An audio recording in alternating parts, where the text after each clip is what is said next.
Hey everyone, today I'm down at Randy, Marion, Lincoln, and we're gonna take a look at this 2021 Lincoln Nautilus Reserve. So huge shout out to them for providing this SUV for me today. Make sure you guys check out their website. All that info is down in the description. The Nautilus that you see behind me is finished off in infinite black and it has an MSRP just over $61,000. So to start off today's review, we're gonna take a look at what powers this Nautilus. Underneath the hood, you'll find the twin turbo 2.7 liter V6 paired with the 8-speed automatic transmission. This pumps out 335 horsepower, around 5,500 RPM, and 380 pound-feet of torque, just over 3,000 RPM. This is all-wheel drive. It weighs in right around 4,300 pounds. It'll do 0 to 60 in 5.7 seconds, and it has a fuel capacity of 18.5 gallons. You can expect to see around 20 miles per gallon in the city and 25 out on the highway. This has a wheelbase of 112.2 inches. Its overall length is 190 inches. It has a width of 86.1, a height of 66.2, and its ground clearance measures in at 7.9 inches. As we work our way to the exterior now for this Lincoln Nautilus, let's start front and center with the Lincoln logo. So you can see it's finished off in chrome. There's a forward-facing camera nicely placed in the lower section of it. And if we zoom out a little bit, you can see the pattern in the grille matches the surround for the Lincoln logo. So that's a very nice attention to detail to see. And it also provides a lot of cooling for this engine. You'll see the entire surround is finished off in chrome just to match that logo. And then this also has LED headlights, DRLs, and turn signals. The DRL is in the lower section of the headlight housing. We have that quad beam design just above it. And then the turn signal is in the lower section, separated with some bodywork just to give it a really nice look. Along with the forward-facing camera, this does have sensors up front. You can see 2 right in the middle and then 2 on the edges down in the lower section. This also has a lower air dam just to help better improve with aerodynamics. And we have some really clean lines that come down the hood. You can see them start at the base of the windshield and go to the top corners on each side. There's even a very crisp line running right down the middle, just to tie it in nicely and give it a great look. And then as we work our way to the side for the Reserve, this gets a really nice set of 20-inch wheels. You can see they're finished off in gloss black and have a multi-spoke design to them. This also has body-colored side mirrors. They have the integrated turn signal, and there's a camera underneath each one. I'll show that camera system later on in today's video. We have the Nautilus badge just underneath that, and you can see there's a lot more chrome trim that makes its way to the side. You can see it surrounding all the windows. It's on that badge. It's even down in the lower section of the door, where you'll see we have really nice black trim surrounding the fender liners and in the very lower section there. Really nice line coming from the headlight just above that logo. It tapers off to the line that you see going all the way to the taillights. And this also has the full panoramic sunroof. So you can see that up top, blends in nicely. And then last up in this rear, you can see the body colored spoiler. The third brake light is incorporated into that as well. We have the wiper blade in the lower section. And this also has the backup camera. You can see Lincoln and more chrome trim just above that. We have the connector bar running right through the middle of this power liftgate. This does have LED taillights, which have a great look. You can see the parking sensors. We have some more chrome trim in the lower section. And this also has a towing capacity right around 2,000 pounds. So you can hook up smaller trailers if you need to. So let's go ahead and take a look at the rear cargo area. If I double tap on this button, the power liftgate will automatically open up. And you can see there's a lot of storage with the back seats up. Flat surface where you can put in a lot of items. We have this extra net here where you can place smaller items if you don't want them to roll around. And we do even have a tray here where you can put a cover. That way you can hide any items that you need to. You'll see there's a cargo light and a 12 volt over on this driver's side. And we can even fold down the back seats just by pushing on this button. You'll see that go completely flat. When you do that on both sides, you can see just how much more interior storage there is. There's no overhangs or anything that would get in the way. So you can definitely put in a lot of items in this vehicle. And then with this being the power liftgate, you can just push this button up top and it will automatically close. And then working our way to the back seats now, you'll see that the door panel is finished off in black leather. There's piano black along with more chrome trim to match the exterior. You can see one of these speakers. We have the window control and a little bit of storage space down in the lower section. And then at 5'10", it's time to hop into the back. I have the front seat set at my height. You can see there's a little bit of storage in it as well. I have plenty of room for my feet and my legs, and I have a few inches above my head here. Now you can also recline these seats too, so I can go all the way back here just to get a little bit more comfort. You'll see right in the middle too that we do have the armrest along with 2 cup holders if you'd like to use that. These rear seats are also heated too. So we have 2 controls for each side there. And you'll see if you flip this up, we have a 3-prong outlet along with a USB and a USB-C. There are 2 air vents just above that. You definitely have plenty of space for your backseat passengers. It's very nice, plenty of room. There's also another storage pocket over on that passenger side.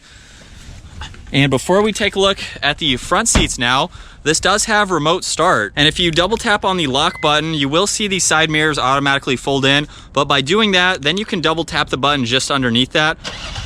And you'll hear it fire right up, which is a really great feature to have. If you double tap on this button, you can shut the vehicle off for whatever reason. But now with the vehicle locked and the key in my pocket, I'll just place my hand in the door handle. You will hear it automatically unlock, where you'll see the door panels finish off just like the rear one was. You can see more gloss black along with the chrome. We have the memory seating adjustments, all of the window controls, the side mirror adjustments, being able to fold them and adjust them are all in front of that. And then you can see we have plenty of storage down in the lower section of the door. As we work our way to the interior, you can see Lincoln is actually illuminated. Might be a little bit hard to see during the day, but that is a nice touch with some brushed aluminum behind it. And now we can look at these black leather seats. They have a really nice design to them. I love the insert running down them too, and they are automatic seats, so we have all those controls down on the side. But now it's time to hop into the interior. We do have a low door sill, and you actually step over it just a little bit and then down to the floor. And then with that grab handle, makes it very easy to shut the door the rest of the way. You'll see the side mirrors automatically fold back out. And now looking at the steering wheel, it's completely covered in solid black leather. We have some really nice dark trim on both sides of it just to match nicely, and even more gray stitching on the inside.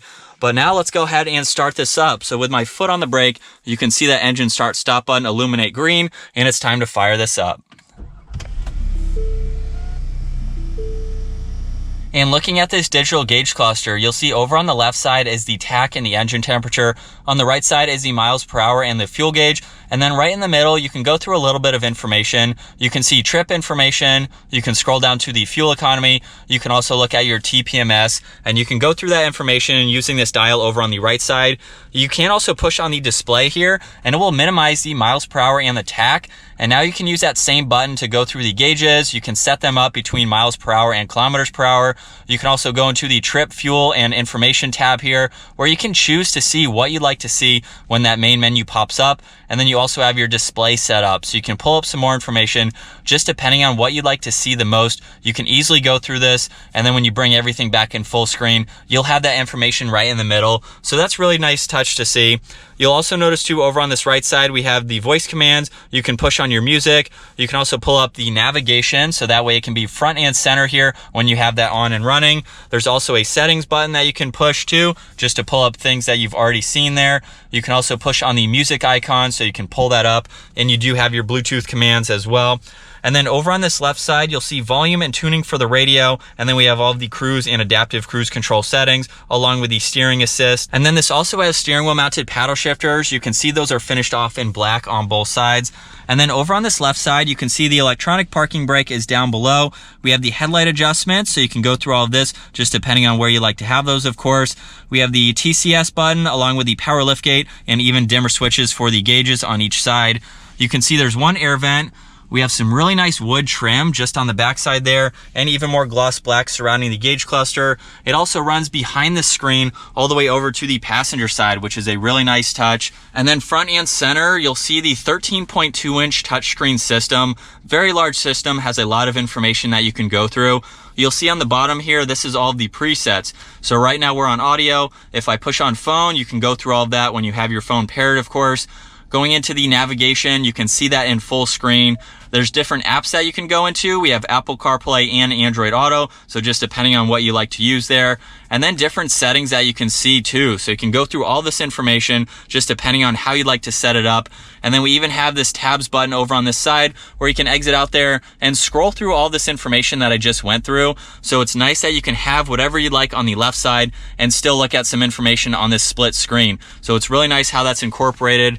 You'll see there's more leather just underneath that, along with piano black. back. That leads us to an air vent on both sides, and we have a few dials right in the middle. So if I push on this P, this is for your parking, so it can help you in navigating to park, along with the park assist, which is great to see. Pushing on this lower button here, you can see your driver assistance, so you can pull those up as needed. And then we have the camera system. We have the 3D camera system, so right now you can see the top-down view on the right side with the forward-facing camera on the left side. If I push on this R here, that will put us into reverse, where now you can see the backup camera. We have the top-down view, and I forgot to mention the sensors are on the far right. If I push on this plus sign now, we have a little bit different of an angle. So if you're backing up to a trailer or even in a parking spot, that gives you a little bit more visibility. If we go back to drive and push on that camera system again, you can actually control the parking sensors to turn those on and off if needed. So you have a lot of visibility around this entire vehicle. You'll see the engine start stop button, as I already showed. And then we have the toggles for your park, reverse, neutral drive, and sport mode. Very neat to see that layout, a row of toggle switches, but it's very nicely incorporated just underneath here. And then as we work our way down, you'll see power and volume for the radio. Tuning is on the right side. We have seek along with your source. And then you'll see this button here. There are 3 different settings for the center screen. The one that I just went over, of course, you can look at the time along with the date, so more of a calm screen. And you can also shut it off if you'd like to. If I push on it one more time, that will bring it back up. So just depending on what you'd like to see. And then we have all the climate controls just below that. Fan speed is right in the center. You will see that being adjusted on that upper screen too. We have recirc along with auto. You have temperature for driver and passenger. And again, you'll see that appear on the upper screen. We even have the heated and ventilated seat controls. So you have 3 different settings for your driver and your passenger. You have where you'd like the air to go, your recirc, very nicely laid out.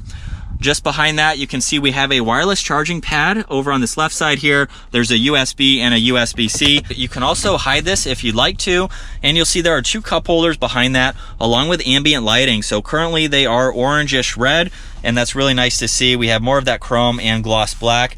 And then as we work our way to the center, you'll see there's a little bit of storage space in this upper tray here. And if I lift that out of the way, now we have a USB, a coin slot, some smaller storage over on that right side, and a very deep compartment there, so you can place in a lot of items if needed. And then over on the passenger side, we have the glove box where you can place a lot more items. We'll take one last look at these seats. And I did forget to mention too, underneath all of these controls here, we have some hidden storage space where you can put a lot more items. There is a lip on both sides, so nothing will fall out, which is a great touch. And then up in the top, you'll see we have a sunglass holder on the back side. And like I mentioned earlier, we have the full moonroof. So you can see I'm opening that right now. It goes all the way to behind the backseat passenger's headrest. Definitely providing a lot of light. We have those controls along with the sunroof controls, and the dome lights are on both sides of that. All right, so getting this 2021 Lincoln Nautilus out on the road, this has been a very, very luxurious SUV to check out. Honestly, I am blown away. This is pretty much the middle of the trim level for the Nautilus. We do have one lower, and you can go a little bit higher if you'd like to. But with this Reserve here, everything is pretty much top notch. We have all the wood trim, the gloss black, all of the chrome. It just gives it a really, really top notch feeling interior. And as you've already seen in today's video, all of the features, all of the tech that we can go through, it definitely provides you with everything that you need for a daily driver. So I really like the layout. But while we're at a stoplight here, before we get moving, let's talk about visibility. It's actually really easy to see all around. And I like that the pillars are not all that bulky. So you can look over your right shoulder, look over your left shoulder. And we even have these side windows here just in front of both side mirrors, so that way you can look over on your passenger side there and just get a little bit more visibility. But now that we have this out on the road, it's driving incredibly nice. I love how smooth it is. There's no road noise or wind noise. This is definitely a very nice vehicle to drive. And as you've seen, there is plenty of space. You can use this every single day. Put a small trailer on it if you need to. And we're gonna push on this sport mode button over on the far right. It's a very interesting design to see how those are all laid out, but I think it's really cool at the same time too. But we pushed on that S there. Now we can use the paddle shifters, give it a little bit of gas. It definitely gets up and moves for a twin turbo 2.7 liter. We have plenty of power, downshifting. It'll get up and move, not doing anything crazy. And it's not very loud either. For a luxurious type of SUV like this, you wouldn't expect it to be loud. And now as we switch over to the POV angle, you can see what it's like to be behind the wheel of this Lincoln. I'm just giving it a little bit of gas, still in sport mode, and we are up to speed. We'll put it back into drive there. It's as easy as clicking on that button. You can get a look at the forward visibility here and this large screen. Definitely a very nice interior, and it's just a very nice vehicle to drive. I love the amount of storage that you get for the size of this, so you can easily pack in large items if you need to. And quick visibility test, you can see that way over our right side again. Pillar's not all that bulky, which definitely helps. And now as we get going here, give it a little bit of gas in automatic, and we are up to speed. But I think that's gonna wrap it up for my walk around review and test drive, getting behind the wheel of this 2021 Lincoln Nautilus Reserve. Once again, huge shout out to Randy, Mary, and Lincoln for providing this vehicle for me today. Make sure you guys check out their website. That info is down in the description. And if you enjoyed today's review, give it a huge thumbs up. Consider smashing that subscribe button if you'd like to stay up to date with our daily uploads. And I'll see you guys in the next video.